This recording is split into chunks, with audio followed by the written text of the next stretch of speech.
Good morning, first cast, first fish, and it's a roach.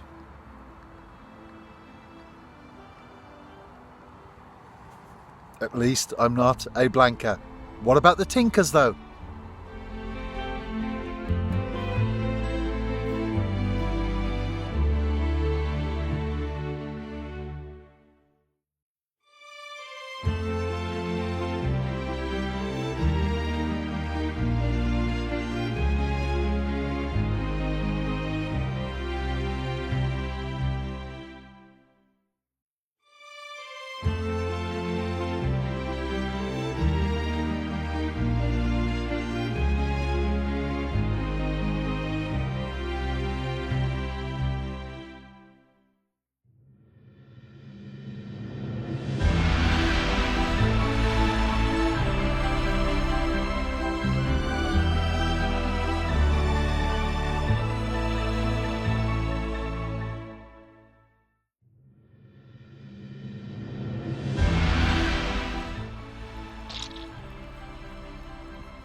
Could be wrong, and I hope I am, but I've just seen who I think is the curse.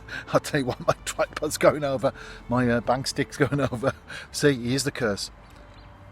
I've just seen who I think is the curse making his way along there. I hope I'm wrong. I might as well go home. That was close. It looked like him from a distance, but it wasn't. I might catch some more fish. It has gone quiet though, so I think he might be within a 1 mile radius somewhere, lurking around. Look what he did to the wolves the other day.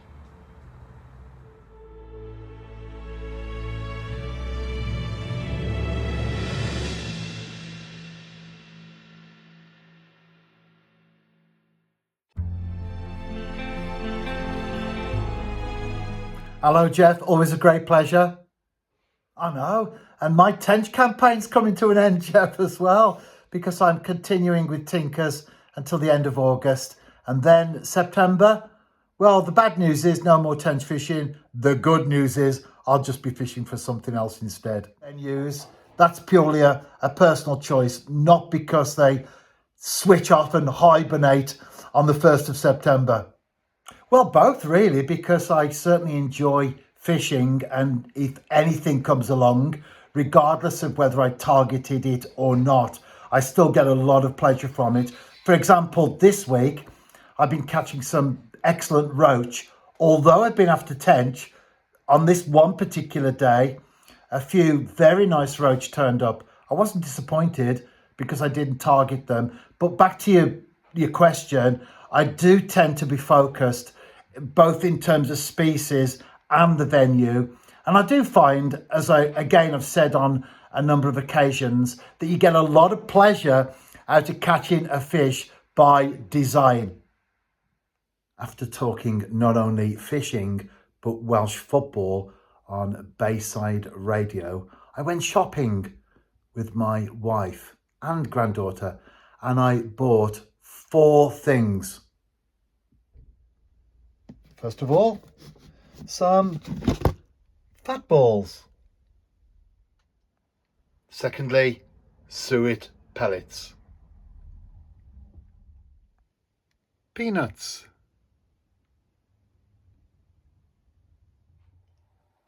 And last, but certainly not least, they're in the fridge now. It's all about feeding, my friends. The first 3 are the feathered variety, and these for the scaly ones. 2 pints of mixed maggots. Now, when we were out shopping, the 3 of us joined up with my eldest daughter and grandson. Come on, Dilwyn, come on. He's coming to join me. Come on, don't want to be left out here. He's there, ready to come on.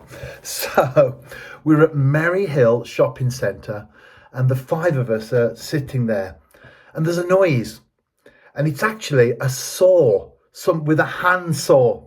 So someone's doing some work, but it did sound unusual initially. And I think it was my wife. She said, "Is that a dog panting?" Because it wasn't something you were expecting to hear. And it did sound a little bit like that, but we realized it was a saw. So do men ever grow up? This is the question, isn't it? Do men ever grow up? Men and women are different, aren't they? The genders are very, very different. And I don't know if you're like me, but I tease my wife a lot. I think it's just a man thing, isn't it? She is far more serious than I ever will be. And I said, when we could hear the noise, I said, "No, it's me panting at home," because we thought it was a dog panting, or someone did. I can't remember who it was now, my wife or my eldest daughter. Thought it was a dog panting. And I said, "No, it's me panting at home when I've been left on my own without anyone to make me a drink." So bear in mind that they were going shopping and I was going home after I got my stuff.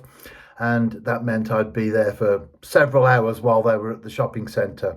So they just laughed about that.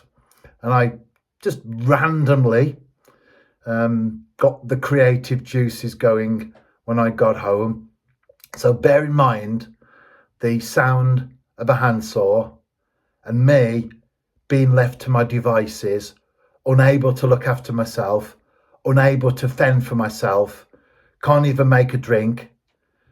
So I made a little video that I sent my wife and eldest daughter. Is it silly? Is it a man thing? Yes, definitely. But nevertheless, this is what I made for them.